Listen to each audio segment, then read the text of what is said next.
Good morning. I do swear to support and defend the Constitution of the United States against all enemies, foreign and domestic. And I bear true faith and allegiance to the same. I will obey the President of the United States and of those officers appointed over me, according to regulations and the Uniform Code of Military Justice. So help me God. So many of us, and so many of them long before us, raised their hand and swore that oath and gave the ultimate sacrifice of their life to defend this country in some form or fashion, from the Civil War to the Sands of Iraq. Memorial Day was first observed and commemorated May 30th, 1868, in memory of those that we lost in the Civil War. But today, so many times, we see commercials about all the great grills and hot dogs you can put on it and all the great sales at the stores and all the things you should get that has nothing to do with the men and women who gave the ultimate sacrifice. I wear this cap along with the other great men and women behind me and in front of me with great pride. But not only because I served, because I know that I also served with those that didn't come back home with us when we came back from Iraq. I remember them always. Memorial Day is about sacrifice. It's about the remembrance of why we can sit here right now so peacefully and not worry about our land being invaded. Why we can go and take a long drive across the countryside and not worry about foreign invaders taking over our trip along the way. Memorial Day is about things that we can too many times take for granted.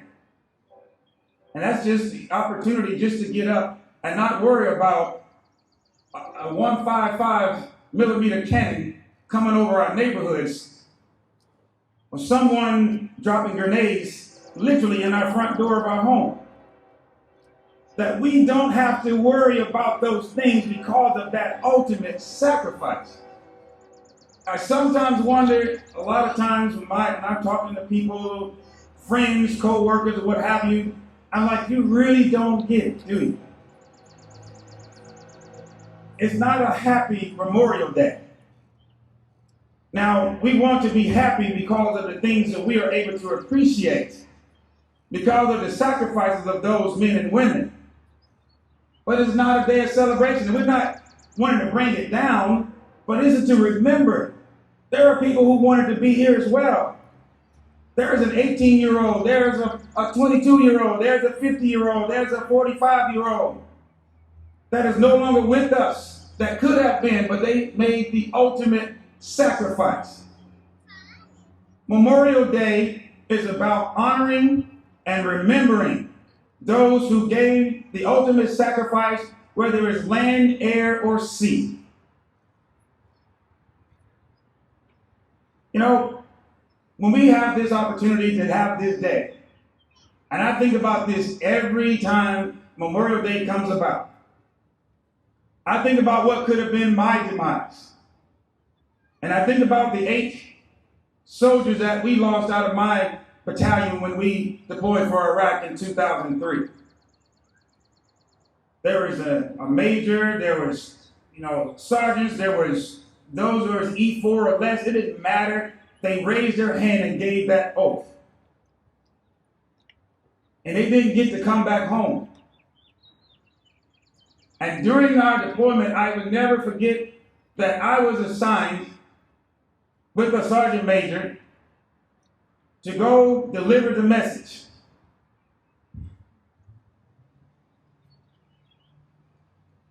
To the families One of the hardest things I would never want to do again in my life.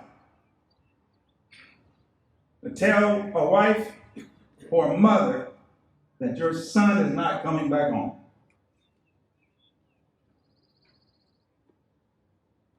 And you had to stand there with your military bearing, and you have to be there and watch this family member break down in front of you. I wish that job upon no one. Taking the phone calls, helping them through the process. I wish that job upon no one. But I had to do that during our deployment.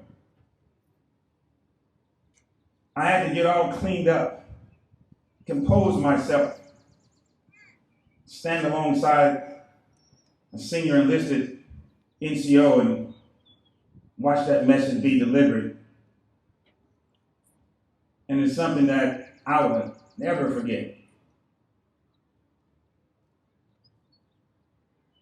You know, there were men and women from Iowa, Montana, small towns outside of, somewhere out in Boston, down in Louisiana, somewhere out of the great state of Texas, Northern California.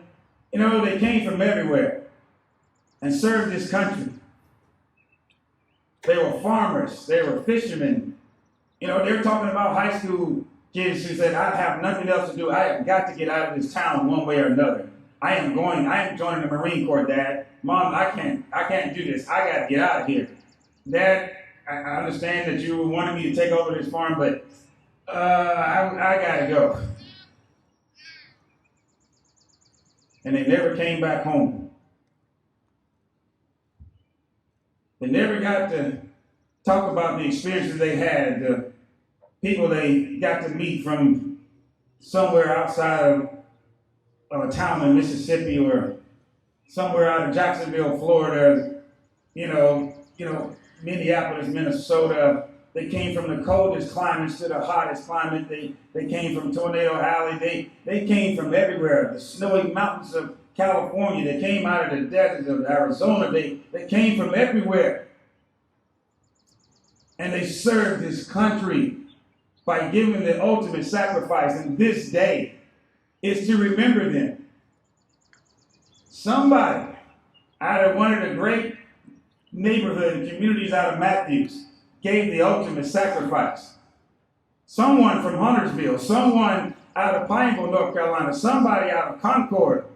There was somebody, when it used to be called Derrida, when it was a little town, but it's now just a community, but somebody out of a community in our county, in our area, gave the ultimate sacrifice. And their names are laid on a wall in Washington, D.C., somewhere here downtown in Charlotte, or somewhere here in Matthew, but their name is written, is engraved. They're not coming home. They gave the ultimate sacrifice. Some of you know them. Some of you know the family member of a friend of yours that did that. Some of you know firsthand because you might have been given that message that your loved one was not coming back home.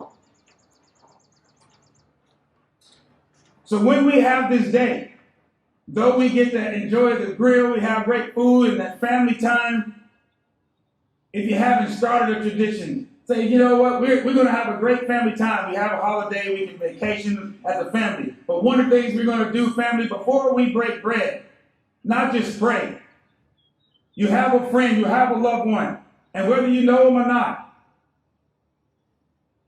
take a moment to remember those who made that grill opportunity with your family possible. That you can go to sleep and wake up and not worry about your community being bombarded. Take a moment with your family and say, let's remember these men and women.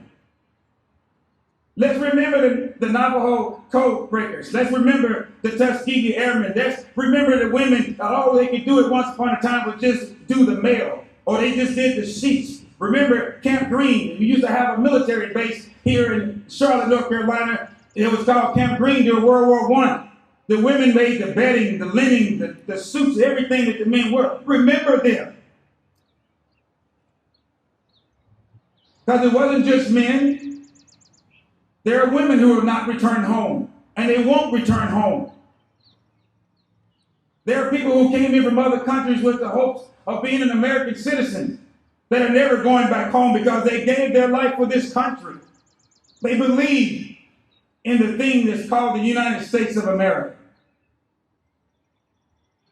So many different people served and sacrificed. And when people are coming about you, ladies and gentlemen, and they say to you, I could never serve this country. I can't see serving in this military. There's no way I could do it. And you say, wow, that's a lot of words coming out of your mouth to say what you couldn't do for a country that's doing so much for you right now.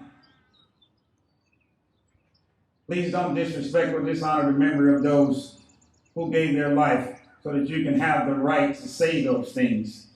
Not that we want you to exercise those rights, but you have the right to say what you want. But there were some people who made that possible for you. Please do a little bit more to honor their names and their sacrifice. Memorial Day is one of the most beautiful days of the 365 days of the year that we have, ladies and gentlemen. It is a powerful day. One of the biggest and most talked about and remembered time in history is when Pearl Harbor was awakened by planes and ships just bombarding that area. And there was only a stone's throw from coming to the borders of California, guys. But we lost men and women that day that changed the world forever. Because men and women said, you know what?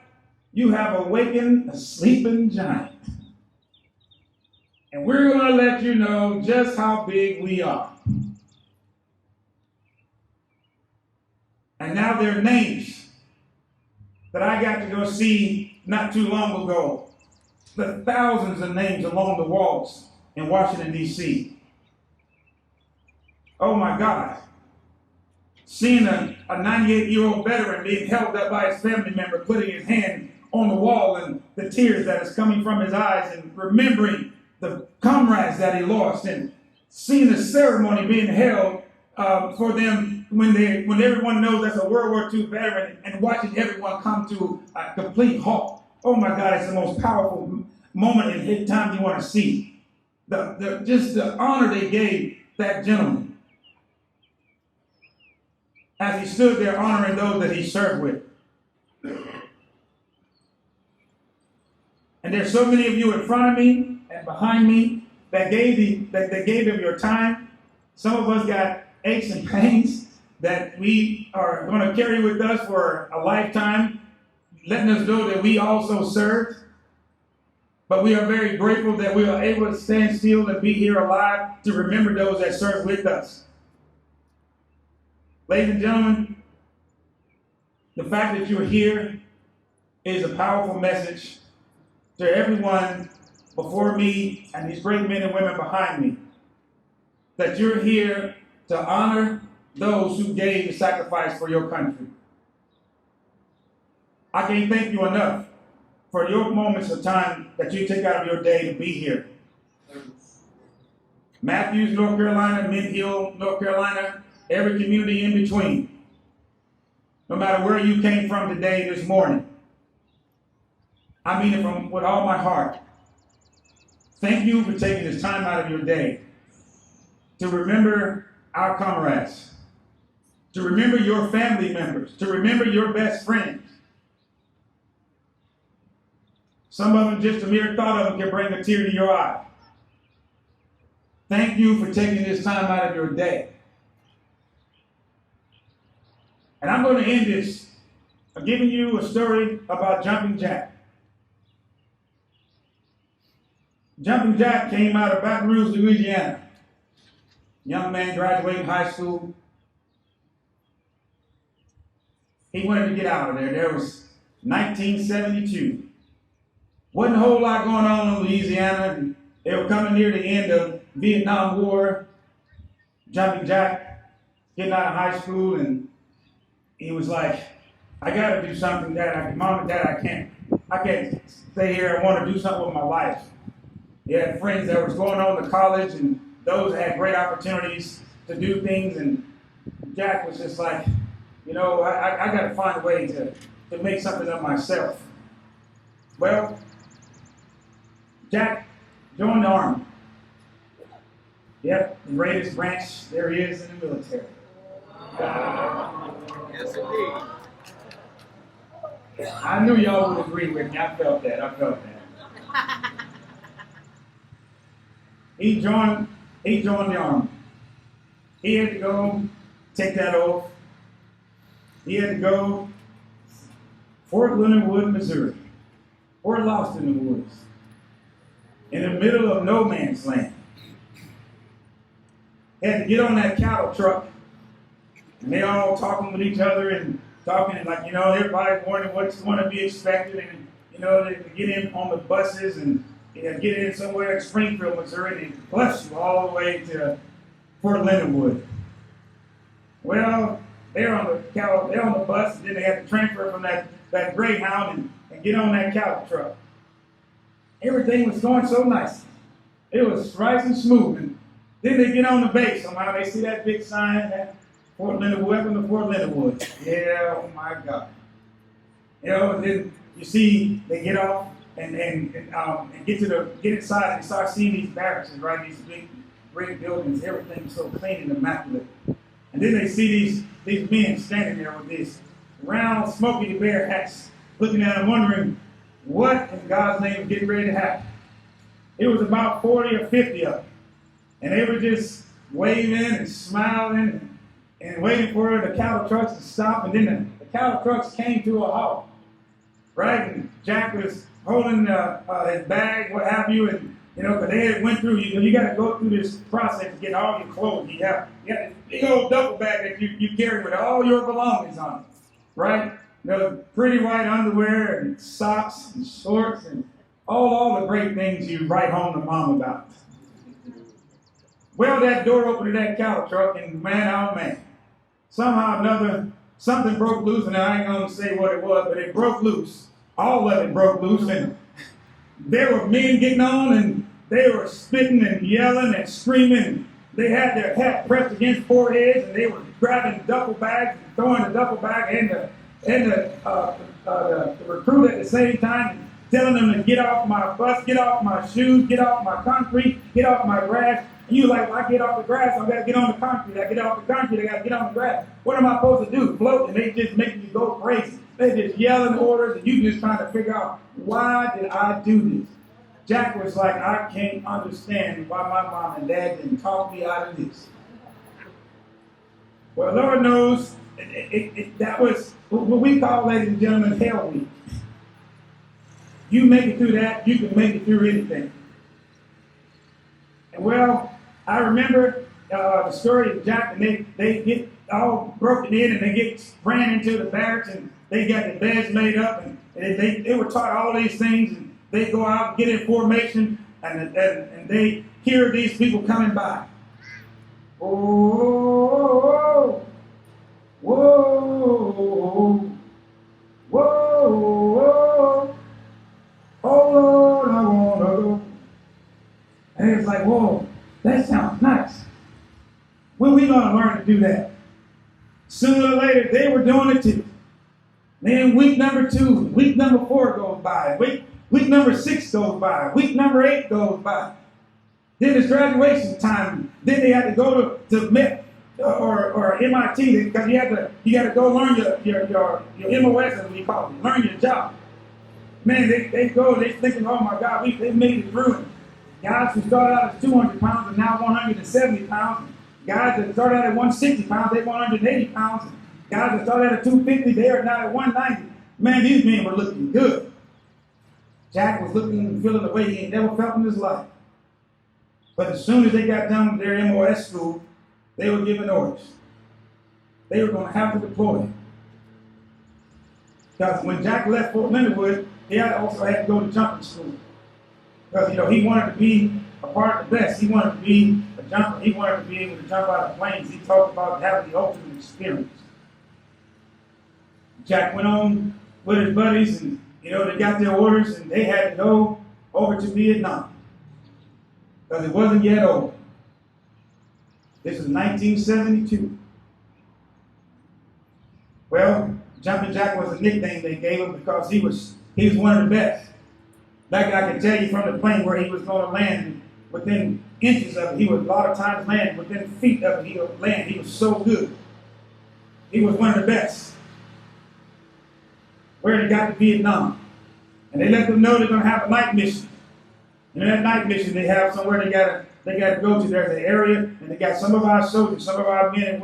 They're trapped. They are surrounded. We got to go and send them reinforcements. Jumpin Jack and his buddy was ready. They were told about what is going on, but they wasn't sure yet what is all they're going to experience. That night mission, man, I tell you what, there was rounds hitting the plane, and that C-130, you can hear hitting all these planes were flying. It was maybe about 40 of them, and they were all loaded with jumpers, and everybody was ready to get off. Jumpin Jack said, Sergeant, I don't mind. I'll go first. They don't mind me. I'll go first. I'll lead them off because everyone was scared. Everyone was shivering. He said, this is for you. Mom and Dad, this is for you. Off he went. Go, go, go, go. They all jumping off. Y'all can see at night, you see all these chutes opening up. Hundreds and hundreds of them. Some of them landed and they were able to, get their chutes off and get in position. And some of them, they were killed as they were coming down. Some of them, as soon as they landed, they were hit with rounds, explosives. Jumpin Jack made it to the ground. He said, I'm going to get there. I'm going to get there. Guys, we got to do this. We got to complete our mission. We got to achieve our objective. He was running. And he was a corporal by then. Got away. Promotion went a little fast in 72.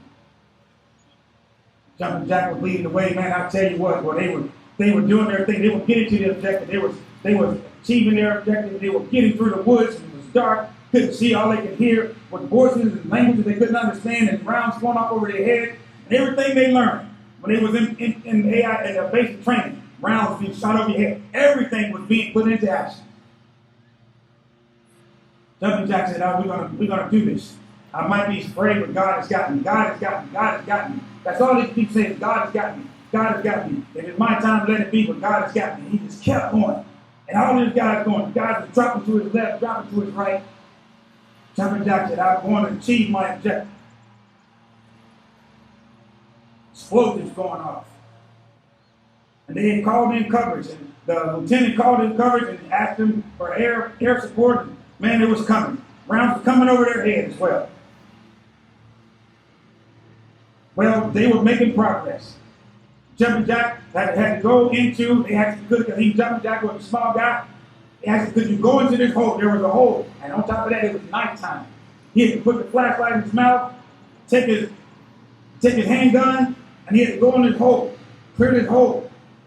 Because they saw earlier, rounds was coming out of that hole. But lo and behold, the enemy was still in there. And successfully, Jumpin Jack was able to take him out. They got Jumpin Jack, they had a rope tied to his waist, and he pulled on it, they started pulling him out. And then they were going down, they was continuing their mission.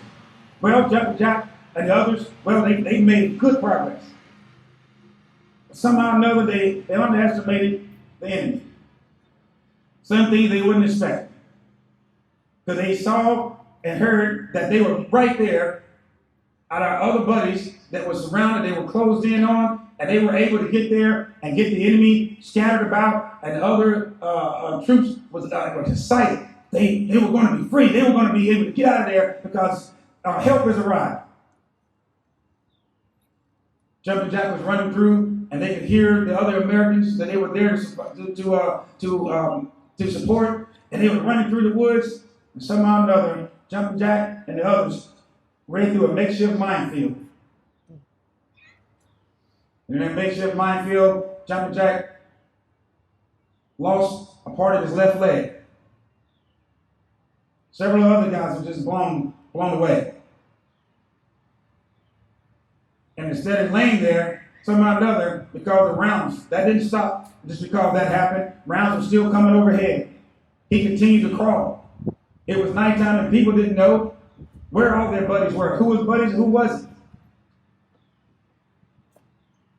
But Jumpin Jack had made it all the way to the other soldiers that they were there to relieve.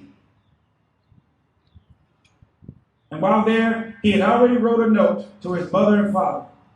Before he jumped out of that plane, before they got to the mission, a lot of them had wrote a note. Jumpin Jack had that note in his pocket. That if he didn't make it home, somebody please send this to my mom and dad. Let them know what I did. Let them know who I am. Let them know that I did what I said I was going to do. Let them know I served with honor. Jumpin Jack didn't make it out of there that day.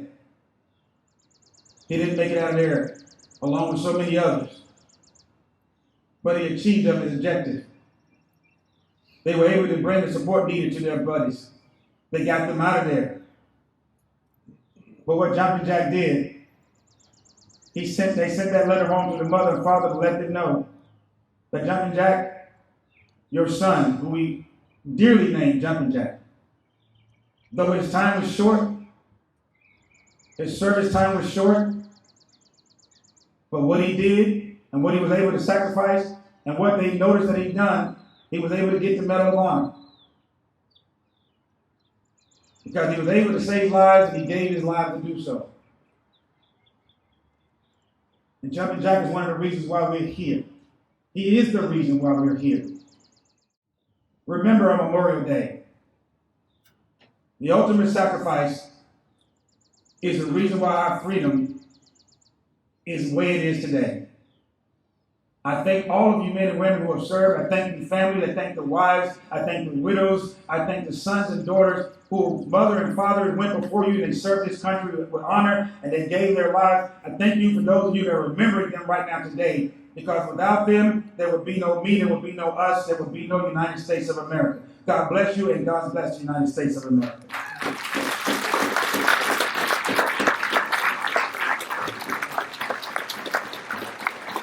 Thank you very much, Darrell.